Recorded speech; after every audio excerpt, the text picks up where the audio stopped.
Chers internautes de News Live, merci de nous recevoir sur le plateau spécial élection présidentielle à Libreville au Gabon, prévu pour le 12 avril 2025. Une course à laquelle 8 candidats sont en train de concourir, notamment une femme parmi 7 autres hommes pour le poste de président de la République du Gabon. Je ne suis pas seule sur ce plateau, je partage ce plateau avec Fred Kapabi. Permettez-moi, le docteur Fred Kapabi, que je laisserai le soin de se présenter. Bonjour. Bonjour madame. Présentez-vous à notre public. Alors, je suis le docteur Fred Kapabi, je suis le président de la plateforme intellectuelle Café Politique. Donc en même temps, je suis théoricien et consultant politique. D'accord. À l'entame justement de cette émission, nous allons commencer par des questions qui touchent directement la campagne, mais surtout le projet de société de chaque candidat. Dites-nous, docteur Fred, qu'est-ce que le projet de société réellement et qu'est-ce qu'il devrait donc incarner pour la population qui écoute chaque candidat dire ce qu'il faut justement pour la population une fois élu en tant que président? Alors, de prime abord, il faut comprendre qu'un projet de société est une idée cohérente. Est une idée cohérente de la société, d'accord, dans lequel un parti politique ou un individu a l'intention de bâtir et de le voir germer. C'est aussi un projet de société, désolé, est aussi une contribution dans l'objectif d'améliorer les conditions de vie de la population. Très bien. Sauf qu'il faut faire une différence entre un projet de société et un plan de développement, parce que le plan de développement relève la responsabilité de l'État. Lorsqu'on parle de la politique sociale et infrastructurelle, normalement, cela relève la responsabilité de l'État. C'est la raison pour laquelle les hommes politiques ne devront pas mentionner dans les projets de société tout ce qui est politique, sociale ou encore infrastructurelle. Donc voilà en bref un projet de société. Vous dites que les hommes politiques ne devraient pas mentionner tout ce qui est politique sociale dans un projet de société. Alors qu'aujourd'hui, on constate que pour certains candidats qui ont déjà donc déballé leur projet de société, des thématiques telles que l'eau, la santé, l'électricité reviennent constamment. On a l'impression que ce sont les seuls aspects sur lesquels les populations gabonaises doivent s'intéresser justement à la candidature d'un potentiel président de la République. Comment est-ce que vous expliquez cela? Madame, malheureusement, l'accès à l'eau, l'électricité, l'éducation et la santé demeurent des problèmes cruciaux pour le peuple gabonais. Nous ne pouvons pas promettre à un peuple des choses qui lui reviennent de droit. C'est la raison pour laquelle cette pratique a pour objectif d'assujettir le peuple. Quand vous dites qu'on ne peut pas promettre à un peuple quelque chose qui lui revient de droit, c'est-à-dire la santé, l'éducation. La santé et l'éducation est un droit pour le peuple. Très bien. C'est un droit, c'est un acquis. Très bien. Dans un État organisé, en réalité, les questions relatives aux problèmes sociaux ne devraient pas être un projet de société. Ça rentre dans le programme de développement d'un État. Et qu'est-ce qui pourrait donc représenter aujourd'hui un projet de société pour les candidats à la présidentielle? Malheureusement, nous n'avons pas le choix. Ils n'ont pas le choix, dans la mesure où nous n'avons pas encore franchi cette étape. C'est la raison pour laquelle ils sont obligés de mentionner l'eau, l'électricité, l'éducation, etc. J'aurais par contre aimé que les candidats proposent une séparation ou encore de redéfinir le rôle de l'État et des acteurs politiques. En cet instant, les prochaines élections feront en sorte que nous ne ferons plus face à ce genre de programme de société. J'ai eu la peine de lire un projet de société. Dites-nous. Vous allez vous rendre compte que c'est difficile, parfois en 7 ans, de régler le problème de l'eau, de l'électricité, les routes, le logement, les infrastructures. C'est pas possible. Et, en fin de compte, qu'est-ce qu'on dit à la fin? Les hommes politiques, ce sont des menteurs. Les hommes politiques sont des menteurs. Et pourtant pas. Pourtant pas, exactement. Parce que les besoins de la population sont énormes. Et on ne peut pas les résoudre à un seul mandat.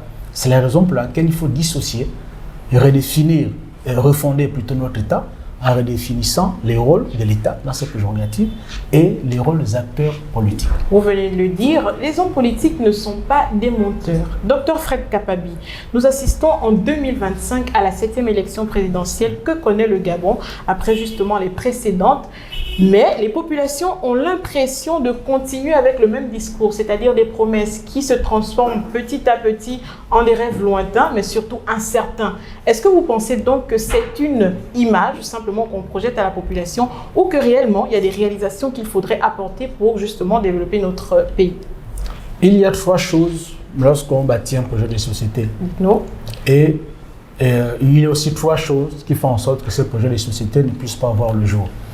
Vous avez déjà, la plupart des projets de société ne sont pas chiffrés. D'accord. Deuxièmement, nous avons un problème sur l'ordre des priorités. Et troisièmement, le choix de les ressources humaines. Vous savez, c'est le choix de la compétence et du patriotisme. Ça, ce sont des qualités qui doivent primer sur la consanguinité et aussi sur les affinités partisanes. Si vous voulez mener un projet à bon terme, vous devez choisir les ressources humaines compétentes. Donc, voici les 3 choses qui font en sorte que, une fois élu, sans oublier aussi, madame, le regard d'intérêt personnel. Très bien. Parce qu'une fois on a obtenu les votes, on se retourne vers nous-mêmes et notre entourage. Par conséquent, on aura du mal à avoir un projet qui tient de l'existence à l'essence. Exactement. Et justement, c'est ce qui constitue un véritable problème pour les populations en Afrique en général, mais au Gabon en particulier. Dr Fred, je rappelle donc que vous êtes, chers internautes, sur le plateau spécial élection présidentielle 2025 au Gabon, prévu le 12 avril prochain. Cette question vient tout droit de nos internautes qui, parfois, dans certaines de nos publications, la ramènent. Parlons de la jeunesse, exactement, les jeunes. Donc, quel est le rôle aujourd'hui des jeunes dans le processus électoral? Certains se sentent utilisés, d'autres se sentent marginalisés quand on sait que souvent, ce sont les mêmes qui discutent les t-shirts et autres, mais qu'après, aucune réalisation, mais surtout aucune prise en compte justement des besoins de cette jeunesse-là. Comment est-ce qu'on explique cela aujourd'hui à ceux-là qui nous regardent, docteur? Mais madame, vous l'avez dit, marginalisée. En fait, la jeunesse au Gabon, elle est méprisée. Il suffit de voir les conditions dans lesquelles cette jeunesse obtient l'éducation. D'accord. Tout part déjà de là. Quelles conditions, par exemple? Les conditions, on parle des effectifs pléthoriques dans les établissements. On parle de l'UEB qui, jusqu'à présent, est compliqué dans beaucoup de choses. Des sanitaires, toujours un effectif pléthorique dans des amphis, etc. Et lorsqu'on évolue, on parle du chômage. Cet aspect important, le chômage, justement. En général, les gens disent qu'au Gabon, il y a le chômage. Non, il n'y a pas de chômage. On est privé d'emploi, c'est différent. On est privé d'emploi. Expliquez-nous ce jeu de mots. Parce que l'État n'a pas un programme de sortie du chômage pour la jeunesse. Justement, c'est pour ça qu'on posait la question au départ concernant le projet de société. Donc, en fait, il n'y a pas de véritable chômeur. Il n'y a pas de chômeurs au Gabon. D'accord. Ils sont tous privés d'emploi. C'est une jeunesse ostracisée par le système. Lorsqu'on veut que chaque profil puisse s'épanouir dans la société, qu'est-ce qu'on fait? On met les moyens, on met l'environnement. Très bien. Un État qui s'organise, comme disait quelqu'un, un État qui ne programme pas son développement, il perfectionne son sous-développement. Et nous savons que la jeunesse participe au développement d'un État. Donc, si cette jeunesse est privée d'emploi, de quel développement parlons-nous? Aujourd'hui, ça on le voit toujours chez les politiques, on confond la politique sociale, la politique institutionnelle et la politique infrastructurelle. Je vous prends un exemple. Tout à l'heure, je parle de l'ordre des priorités. Partons à la Cité de la démocratie. Je ne dis pas que ce n'est pas bien pour le Gabon. Si on a besoin des infrastructures qui compétissent à l'échelle internationale. Alors, je vous prends un exemple. La Cité de la démocratie sort des terres. À cet instant, ou au même instant, nous avons des gens dans la société ou encore dans des bas quartiers, lorsqu'il pleut, ils ne peuvent pas sortir. Ils n'ont pas de route. À 3 heures, ils sortent pour puiser de l'eau. Que me vaut-il d'avoir un immeuble de 5-6 étages pendant qu'il y a un Gabonais qui n'arrive pas à avoir de l'eau dans son robinet? Ce qui sous-entend justement que la jeunesse ne fait pas partie des priorités des politiques. Il suffit de voir le projet des sociétés. Ok. Il suffit de voir le projet des sociétés. Voici projets de société qui ne mettent pas au cœur même les priorités de la jeunesse. Voilà. Et je disais ceci, lorsqu'on parle de la politique sociale, il faut faire une différence entre la politique primaire, donc les besoins primaires, et la politique sociale qui consiste à mettre un environnement décent, de sorte que chaque Gabonais puisse exercer ou encore accéder à la fonction ou encore la profession qui le sied. Très bien. Ça, c'est important. Très bien. Mais aujourd'hui, on parle de se refonder, on parle de, voilà, il faut changer de formation parce que oui, je suis d'accord. Mais qu'est-ce qu'on fait pour d'autres formations en fait? Il est important que chacun vive son rêve. Si moi j'ai envie d'être footballeur, je dois avoir les conditions. Naturellement. Si je veux être journaliste, je dois avoir les conditions. Vous n'allez pas me demander d'être peintre parce qu'en ce moment, c'est la peinture qui amène beaucoup d'argent au niveau du pays. Donc c'est là toutes les controverses. C'est un problème d'orientation également de la jeunesse après les études. Je vous pose justement la question de cette orientation de la jeunesse parce qu'on vient de parler de la jeunesse et on continue de parler de la jeunesse. Parlons de l'orientation sur un tout autre plan. Aujourd'hui, depuis plusieurs années, les jeunes vivent justement, ou du moins ont vécu, sous le système du PDG du Parti démocratique gabonais.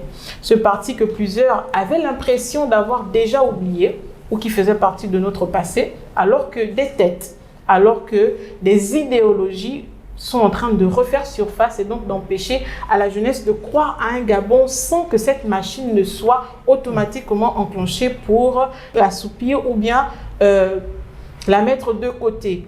Est-ce qu'on peut parler aujourd'hui, qu'est-ce que vous pensez d'abord de la cohésion entre le Parti démocratique gabonais et ceux qui sont nos dirigeants actuels? Madame, en 2023, je pense qu'en août, j'ai tenu une conférence en live. Et dans cette conférence, j'avais développé le type de coup d'État. Je disais que le type de coup d'État du Gabon était un coup d'État instrumentalisé. Chose qui n'est pas péjorative. Parce qu'un coup d'État instrumentalisé n'a pas pour objectif de mettre fin à un système. Mais il a pour objectif de mettre fin à un régime, c'est-à-dire un individu et son groupe. Alors, le coup d'État du Gabon n'avait pas pour objectif le système, mais Ali Bongo et la Young Team. Ça veut dire que c'est le régime Ali Bongo qu'on attaquait et non le système PDG. Parce que vous ne pouvez pas m'expliquer le fait que c'est ce parti qui a été décrié dans les rues et partout, et que du lendemain comme ça, le président de ce parti décide d'accompagner le candidat actuel et les coordinateurs sont nommés partout. Ouais. Après, ça frise la sensibilité de beaucoup de personnes. Bien sûr, l'opinion publique est justement touchée par cette décision que les autorités actuelles ont prise de continuer donc de marcher normal. Avec les anciennes têtes déjà vues. C'est l'ignorance des questions politiques et l'ignorance des coups d'État. Ce n'est pas un coup d'État révolutionnaire, il est instrumentalisé. Ça veut dire que l'objectif 1, sans infusion de sang, comme on l'a vu, est de mettre fin à un régime et non un système. Nous avons l'exemple avec le Ghana dont j'en parle souvent. Le coup d'État de 79, le premier coup d'État de Jerry Rawlings, c'était un coup d'État instrumentalisé parce que l'objectif était d'enlever le régime, le président qui était en place. Très bien. Et vous voyez que 2 ou 3 mois après, il a remis le pouvoir aux civils. Mais sauf qu'en 1983, il a compris que les civils qui étaient là ont pactisé avec le même système.